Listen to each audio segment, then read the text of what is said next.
buenas, mi nombre es Jefferson Alberto Mieles Mendoza, soy estudiante en la Facultad de Medicina en la Universidad Laica Loyola Alfaro de Manabí y hoy vengo a hablarles acerca de la histología del sistema urinario. Comenzaré hablando con los órganos que van a componer este sistema. Primeramente va a estar compuesto por los dos riñones derecho e izquierdo, dos conductos que van a encargar de recolectar todo o transportar, mejor dicho, todo el producto que haya sido filtrado en los riñones, que es la orina, hacia lo que es la vejiga, donde se va a almacenar temporalmente. Posteriormente, todo este producto, que es la orina, va a salir del organismo a través de otro conducto que se lo denomina uretra. Una vez ya he dicho cuáles son los órganos que los componen, ahora pasaré a describir cada uno. Comenzando con el riñón. En sus generalidades tenemos que este va a tener longitudes de 11 centímetros de largo, 6,5 centímetros de ancho y 3,5 centímetros de grosor o profundidad. Eso en promedio. Por su parte o su polo superior va a estar en relación con la glándula suprarrenal. Por su parte lateral va a tener un borde convexo. Por su parte medial o interna va a tener un borde cóncavo mediante la presencia del hilio renal, que es la entrada y salida de vasos y nervios renales, además de la salida de la pelvis renal, que no es más que la porción dilatada del uréter en modo de embudo. En la configuración interna, en su estructura, tenemos que va a estar rodeado por una cápsula. Hacia más interno encontraremos la corteza y hacia más interno encontraremos la médula, que va a estar correspondida por estas estructuras que vemos aquí, que son las pirámides renales.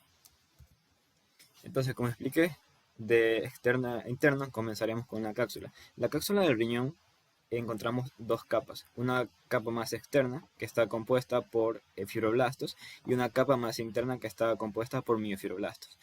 Esta fotomicrografía está teñida con maloriasa en un aumento de 180 por ende, vamos a encontrar lo que es una coloración azul intensa en los cloroblastos, ya que aquí podemos apreciar lo que es la gran presencia de fibras colágenas, además de que sus núcleos van a estar en disposición alargada. En la capa interna de los miofibroblastos vamos a encontrar núcleos generalmente redondos o bien pueden haber incluso un poco más largos. Todo depende del corte que se aplique. Y vemos que su coloración es menos intensa, es tirando más a rojo o a violeta, debido a que no contiene tantas fibras colágenas como la capa externa.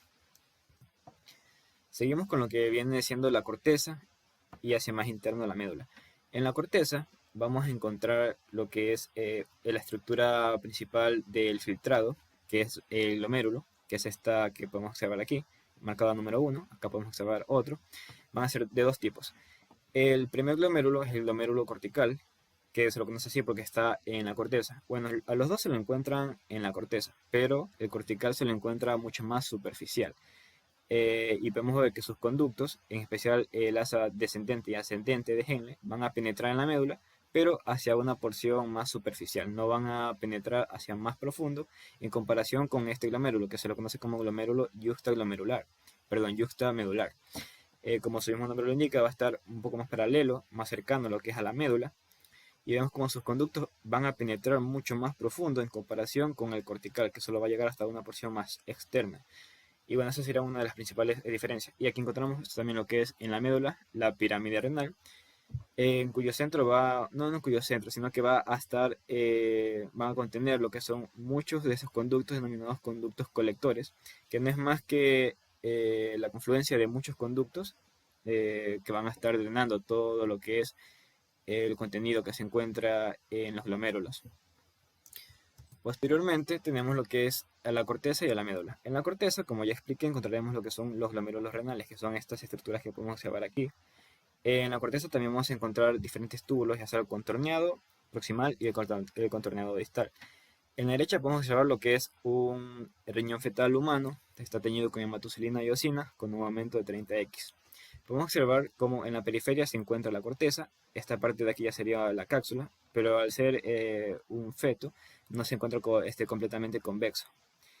Podemos observar que hacia interno de la corteza encontraremos lo que es la médula. Podemos observar también estos pequeños puntitos blancos, que estos son conductos de la porción terminal de la nefrona, que explicaré más adelante. Todos estos conductos van a terminar drenando en un espacio conocido como cáliz menor, que es esta luz que podemos observar aquí. Entonces, esto es un aumento de lo que es la papila y cáliz renal. Tenemos aquí lo que es el cáliz menor, lo que vimos en la diapositiva pasada. Vemos que en la papila renal que es la porción de la pirámide donde se van a confluir todos los conductos colectores, van a terminar aquí, en esta papila renal. Posteriormente, mediante estas fenestraciones van a desembocar todo su contenido hacia la cáliz menor, que es este espacio que está aquí en blanco. Aquí podemos ver perfectamente cómo todos estos conductos desembocan en esta papila renal. Ahora hablaremos sobre lo que es la unidad estructural y funcional del riñón. Hablamos de la nefrona, que está dividida en dos porciones, lo que es el corpúsculo renal y el sistema de túbulos. Para hacer hincapié en lo que es... se puede hacer esto más chiquito. Voy a hacer hincapié en lo que es el sistema de túbulos en esta parte, ya que no se verá más adelante durante toda la exposición. Tenemos lo que es, como ya expliqué, al glomérulo o al corpúsculo renal y a su sistema de túbulos. Van a ver lo que son túbulos contorneados proximales, que van a ser lo que esté más proximal al glomérulo. Posteriormente le seguirá un túbulo recto proximal. Posteriormente al túbulo recto proximal se continúa como la rama descendente y luego la ascendente de Henle. Esta rama ascendente, una vez que llega a la corteza nuevamente, esta es la porción de la médula, va a tomar la disposición de túbulo recto distal. Si hay un túbulo recto proximal, este sería el distal.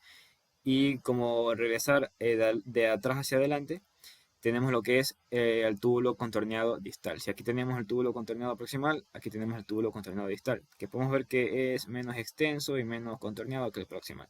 Va a terminar confluyendo su contenido en el túbulo colector. En este caso, la porción del túbulo colector que está en la corteza, el túbulo colector cortical. Y bueno, vamos a explicar lo que es primeramente la histología del corpúsculo renal.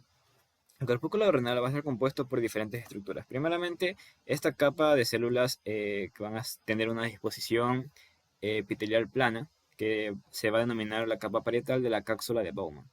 Esta cápsula, una vez que llega a lo que es a la entrada de las arteriolas aferentes, va a estar compuesta por una arteriola aferente que va a ingresar a la cápsula, ¿okay? Va a ingresar y una vez que esté adentro, la cápsula externa se va a encargar de envolver a todos los capilares. Una vez que la arteriola entra, va a tener una disposición de capilar y se va a comenzar a contornear, a tener un trayecto muy obtuso adentro del glomérulo, como podemos observar aquí. Tiene muchas curvas, posteriormente saldrá como arteriola eferente. Ahora, lo que nos importa aquí es que una vez que el capilar está adentro, la cápsula de Bowman, que es parietal, se va a hacer visceral, es decir, interna, y va a estar compuesta por una lámina basal y estas células que se denominan podocitos, que las describiré más adelante.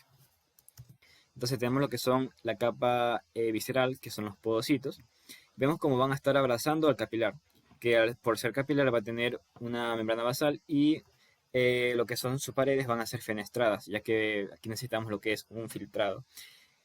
Ahora tenemos lo que es la descripción gráfica, en este caso, de un podocito. Vemos que tiene una apariencia muy irregular y de este cuerpo van a salir diferentes prolongaciones, por ejemplo, prolongaciones primarias, y de la prolongación primaria van a salir prolongaciones secundarias, que van a abrazar, por así decirlo, casi completamente al capilar. Junto con otros podocitos, van a dar también sus prolongaciones y van a crear una especie de espacio entre sus prolongaciones secundarias. Este espacio se lo conoce como espacio filtrado, espacio de filtrado. Es por aquí por donde saldrán lo que es todo el contenido que se ha filtrado de la sangre. Entonces tenemos que a la pared del capilar, que es fenestrado, a la lámina basal y a lo que es a las prolongaciones de los podocitos, que van a crear esta especie de filtro, es paredes que van a contribuir en el filtro. Tenemos lo que es el proceso de ultrafiltrado. Tenemos una fotomicrografía electrónica de barrido que nos muestra lo que es la estructura del podocito con sus prolongaciones primarias, sus prolongaciones secundarias y pedicelos, que junto con otros podocitos van a crear esta especie de ranuras que podemos observar aquí.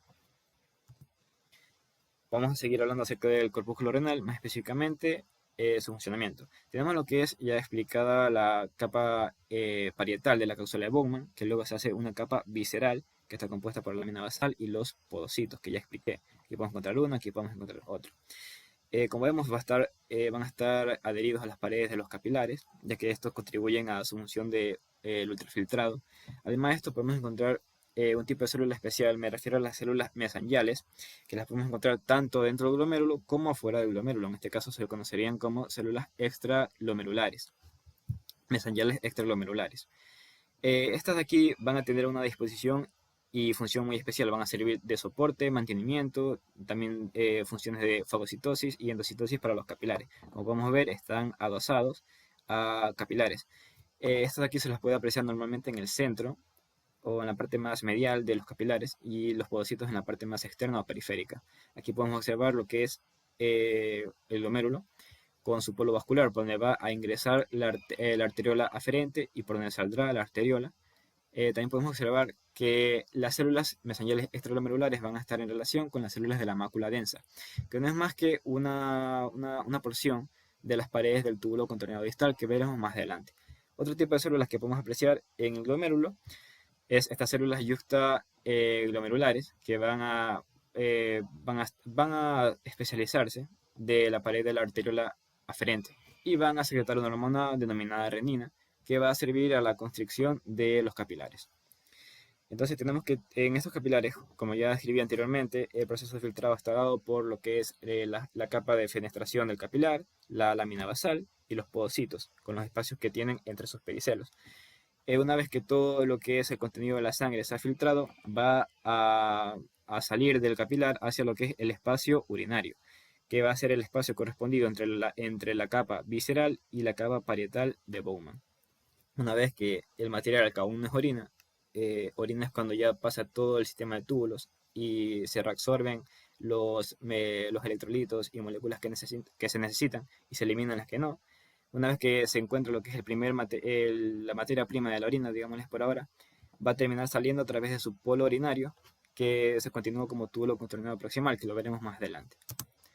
Entonces tenemos aquí un diagrama, un aumento de lo que es la célula mesangial, como ya les expliqué, va a estar en relación íntima con lo que son los capilares. Aquí se los puede observar que van a tener una disposición un poco más central en comparación con los podocitos que van a encontrarse en la periferia del capilar. Además de que otro modo de diferenciarlos es que las células de los podocitos, aparte de estar en la periferia, van a tener un núcleo que se va a teñir con menos intensidad, es decir, va a tener una tinción más pálida en comparación con lo que son las células mesangiales. Aquí podemos observar que su núcleo es un poco más oscuro, en comparación con las células de los podocitos que son un poco más claros y se encuentran en la periferia. Tenemos ahora el sistema tubular. El sistema tubular va a estar correspondido de diferente manera, tanto en la corteza como en la médula renal. En la corteza encontraremos lo que son el laberinto cortical, que es este espacio de aquí, y rayos medulares. En el laberinto cortical encontraremos principalmente lo que son los corpúsculos o glomérulos, que podemos observarlos aquí, y lo que son el sistema de túbulos proximales y distales. En los rayos medulares encontraremos lo que son los túbulos colectores y túbulos rectos principalmente, perdón, túbulos conectores. Ahora explicaré lo que son los túbulos contorneados proximal y distal, tanto a nivel tisular como celular. Podemos observar, primeramente, marcaré las diferencias entre un túbulo contorneado proximal y distal. Podemos observar que en la luz de estos conductos se va a encontrar una especie de sustancia que, por así decirlo, no va a tener una luz limpia en comparación con el distal, que va a tener una luz un poco más blanca, sin tantas moléculas ni cosas en su interior.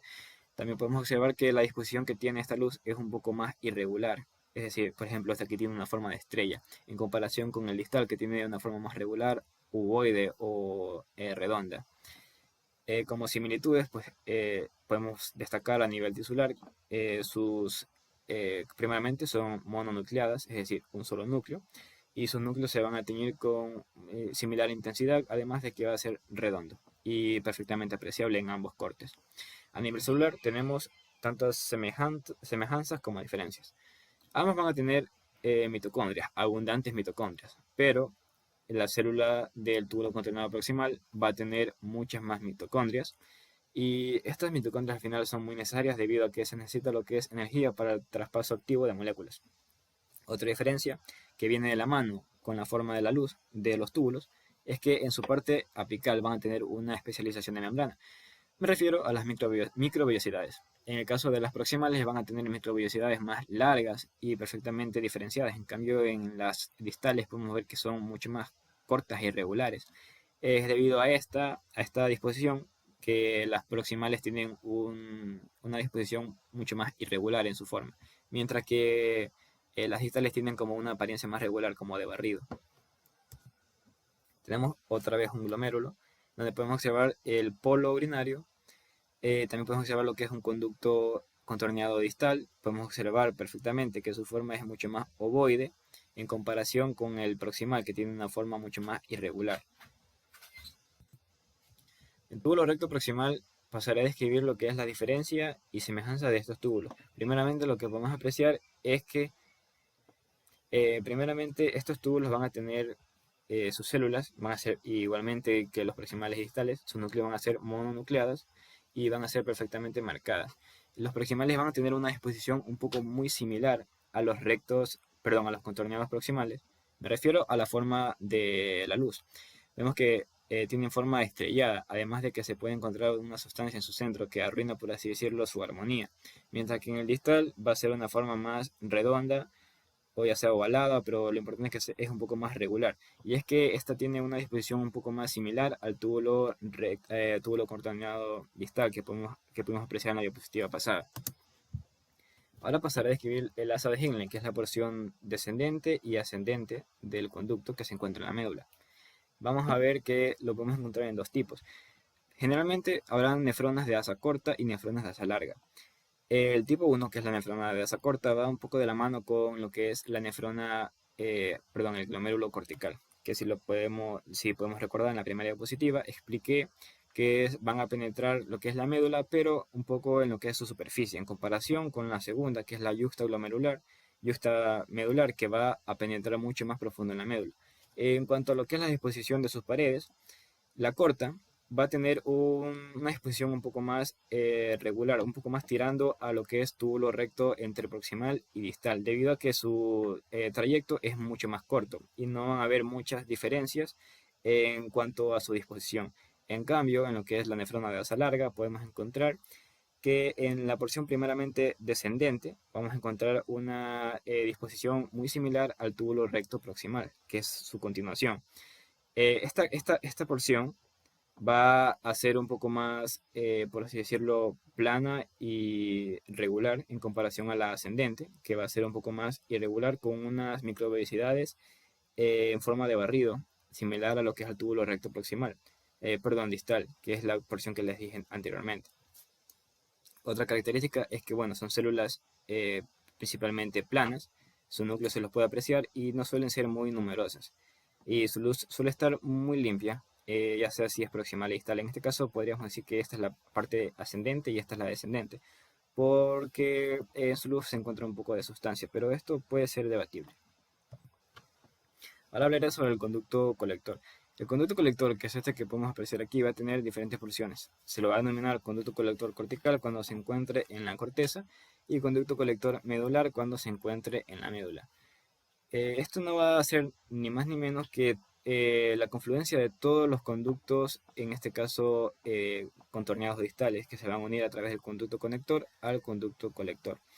Entonces va a ser el encargado de recoger todo el sistema de conductos que fueron drenando los glomérulos en la corteza, en toda la porción que corresponde al lóbulo renal. Esto se lo suele identificar debido a que en su porción cortical va a tener una forma mucho más plana que en la medular. Además de que va a tener una superficie muy limpia y muy regular, podemos ver que es técnicamente ovalada. Además de que, bueno, en cuanto a diferencias en la cortical y en la medular, podemos apreciar que en la cortical van a ser muy planas, van a ser mononucleadas. En la medular, que ya es la porción donde el túbulo es mucho más grande, ya que se han confluido muchos conductos, podemos apreciar que tiene una disposición un poco más cúbica y, bueno, igualmente son células mononucleadas. Al final van a terminar drenando en la papila renal, en el cáliz menor. Ahora aquí podemos observar lo que es la estructura interna del riñón. Aquí observamos lo que son las pirámides de Malpighi en su porción de la pelvis renal, de la papila renal, perdón. Podemos observar cómo estas van a terminar drenando en lo que se conoce el cáliz menor, como expliqué anteriormente. La confluencia de los cálices menores o cálices menores van a formar lo que son los cálices mayores, y los cálices mayores van a terminar formando a la pelvis renal, que es la porción dilatada del uretra.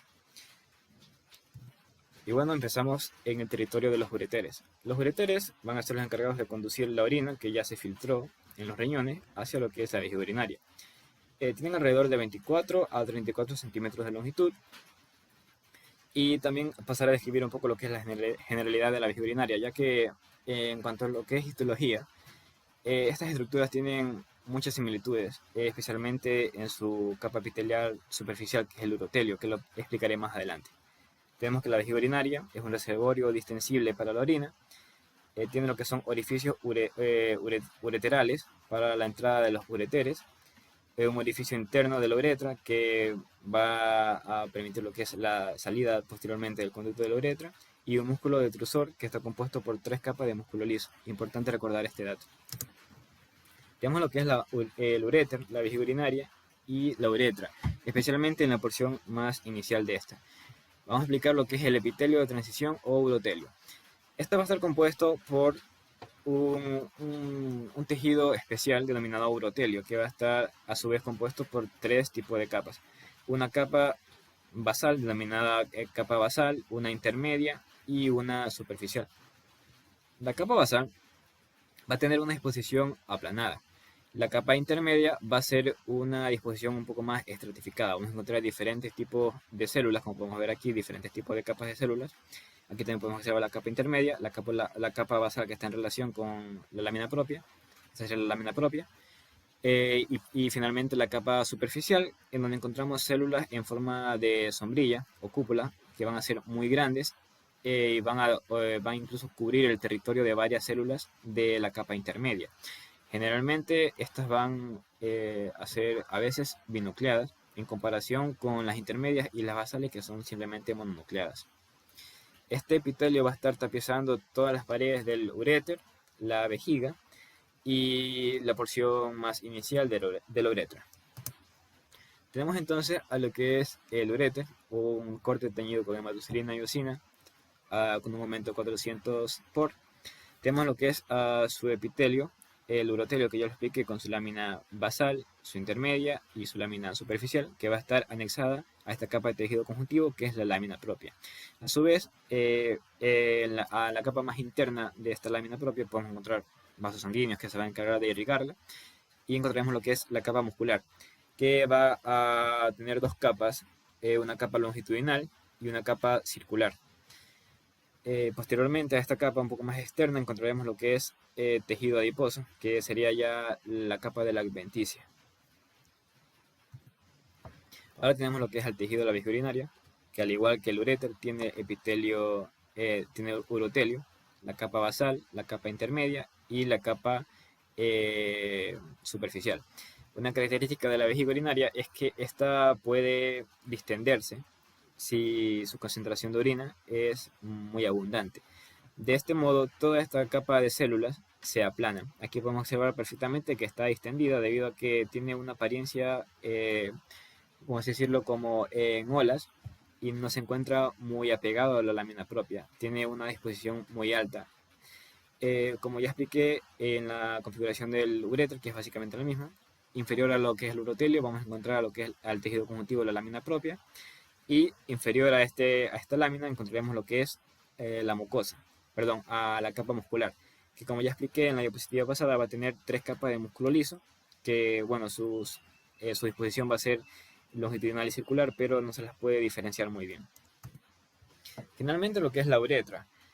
La uretra van a haber diferencias apreciables en ambos sexos. Primeramente lo que es en la uretra masculina, que es la que podemos observar aquí en la izquierda, va a tener 3 porciones. Desde que sale de la vejiga urinaria hasta lo que es la terminación de la glándula prostática se la va a denominar uretra prostática. Después de la uretra prostática, 1 centímetro de recorrido se la va a denominar uretra membranosa, y posteriormente uretra esponjosa, hasta lo que es la salida en este caso, del glande. En la uretra femenina va a ser mucho más corta, aproximadamente 3-4 centímetros, en comparación con la masculina, que tiene aproximadamente 20 centímetros o más. Va a tener diferentes tipos de disposición a nivel histológico.